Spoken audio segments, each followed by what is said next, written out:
Hey guys, welcome to another edition of Driving with Miranda on the Car Guide. This week I have the all-new 2022 Chevy Blazer. This thing is a great subcompact SUV. Let's see what it has to offer.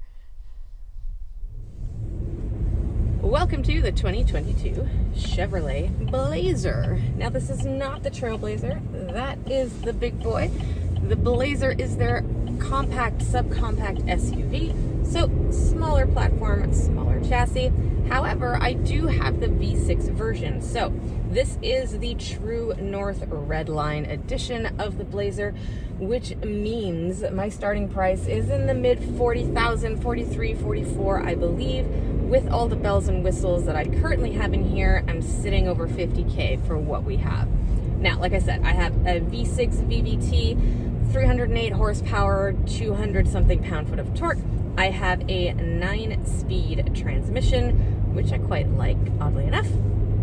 I have some drive modes down here, so I can put it in front-wheel drive, I can change it to four-wheel drive, I can even put it in sport mode or mountain mode, or towing, should I feel the need. Now, I haven't done any of the towing, and we had a fair amount of snow, and putting it in four-wheel drive definitely helped the situation. This is a very sure-footed SUV. We took it to the mountain, we went snowboarding, all the gear fit, so that also speaks to the cargo space. You can see I have half of the 60 split from the 60/40 is down in the back right now. That's where we had our boards.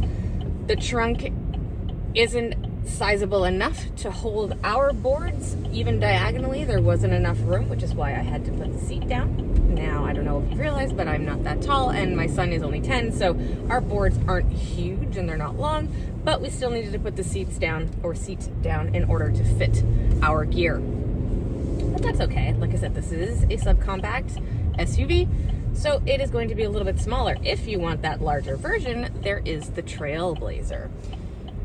Now, I'm sure, or maybe not, that you would recognize the Blazer name. This isn't the first time that Chevy has had a Blazer on the market. It had about a 30-year run from like the mid-60s into the 90s, and it was, even then, they didn't really have anything subcompact, compact, that didn't really exist in their segments back then, but it was a two-door vehicle. Again, they called it the Blazer. It then transformed into a Tahoe, I believe, and GM had the Jimmy version. Whole history to it. Needless to say, it's always been one of their smaller vehicles, offered in two-wheel drive or four-wheel drive. So you had those options available, just like you do in this one. Now, in terms of the drive itself, how it feels, like I said, this is a very solid feeling vehicle. I don't mind the 9-speed automatic transmission. I don't have paddle shifters. I have the nifty volume and channel and or track selector on the back of the steering wheel, which I like. I do have shifting plus minus buttons down on the shifter. Haven't used them. I think maybe if I was towing or doing any sort of off-roading with this, I could control my gears better down here. Not necessarily when I'm driving in the city. And I did quite a bit of highway driving this week since I had my son. So on the highway 4 times a day to bring him to school and collect him afterwards. And my average throughout the week is sitting at 12.5 liters per 100 kilometers. So again, this is the V6, so it's the bigger engine. There is a 2-liter turbocharged available, not in this edition though. The True North comes standard with the V6. Go Canada. But if you want the smaller engine, obviously it is slightly more fuel efficient. And depending on how you drive this thing, I mean, I've not been flooring it. It's not meant to be sporty or fast. Obviously putting it in four-wheel drive, that's going to eat into your mileage just a little bit. I have it in two-wheel drive right now because our roads are clear. Everything's been plowed. It's not snowing, so I don't need the four-wheel drive. And I think that's really important to note. When you have that option, you know, for vehicles that are all-wheel drive or four-wheel drive all the time, it does hurt your fuel efficiency to a certain extent. So to have that option, to be able to put it in two-wheel drive, could save you, you know, a couple of bucks at the pump, which these days, every penny counts when gas is sitting at the price that it is. So I quite like this thing. I'm not always a fan of Chevy's vehicles. I get the appeal to the Blazer. It's sitting just below the Equinox, and obviously then much lower down than the Trailblazer, which is the big boy. So There's so many options within the Chevy lineup, and this edition, I'll speak about the exterior in a little bit, but you know, it looks great, it drives well, it's roomy inside. I like the simplicity of the dash. Everything just kind of like ties in really nicely, and for the price that it is, yeah, it's a little bit high, but you're getting this multifunctional vehicle that again has that option: 2-wheel drive, 4-wheel drive, trunk space, ride height, security on the road. All those little things add up and make it worth that price at the end. Inside the 2022 Chevy Blazer, I really like the design of this thing, and again, it's kind of shocking. It's not super high-end, it's not super luxurious. I like that there's cloth seats, kind of with the cool diamond quilted stitching, but it's just like, you know, textured cloth, but still really comfortable seats. Nothing really to write home about.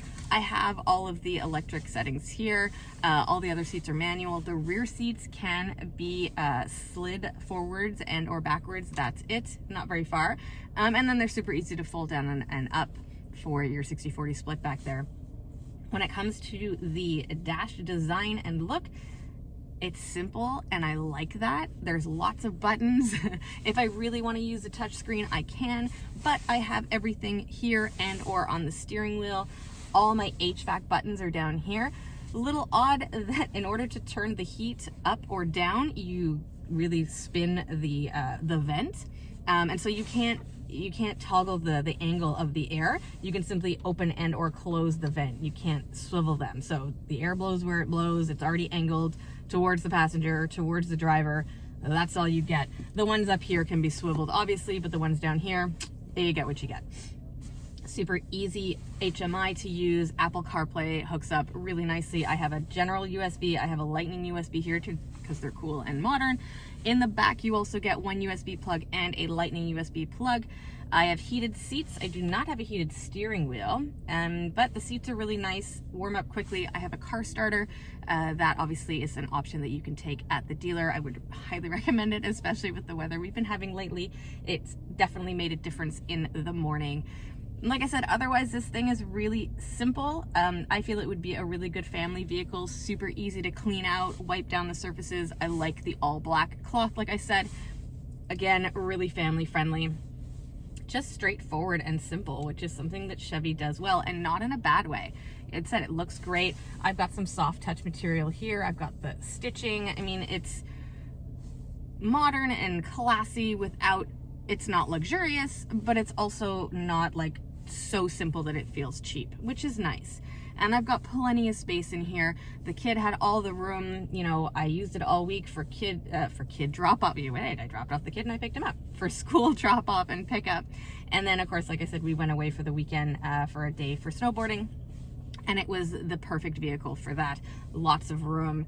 I think Chevy did a good job with the Blazer in terms of its interior design and space and where it fits in the segment and in the market.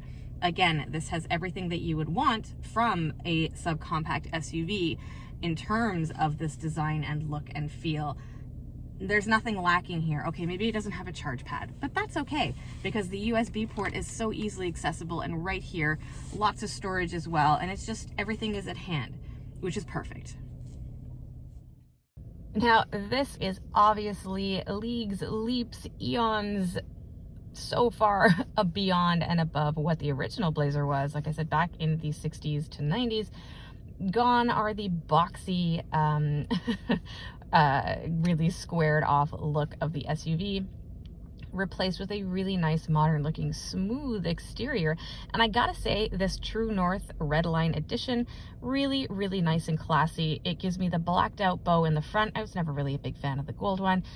Always kind of looked a little tacky. So to have that blacked out version, that is mint, as well as the black lettering with the subtle red accents around, stand out. And I'm not a huge fan of silver vehicles, but of course this is available in other colors. And with the black lettering and the black Chevy symbol in front, I'm not totally hating the silver. I like the look of this thing. I think it'll wear well. It kind of looks like every other SUV on the market right now, but I guess that's what trends are for, right? Everybody picks up on them, and if you can't beat them, you may as well join them. So the Chevy Blazer, front to back, has a nice look that I think will be appealing to both older and younger buyers. Again, it has all the right modern touches without being too over the top to scare away those more traditional buyers. All right, guys, well, that's been it for me in the 2022 Chevy Blazer. I did like this one quite a bit. Yeah, it has a high price tag, but you know what? It has all the bells and whistles and checks all the boxes that you would want for a vehicle in this price range.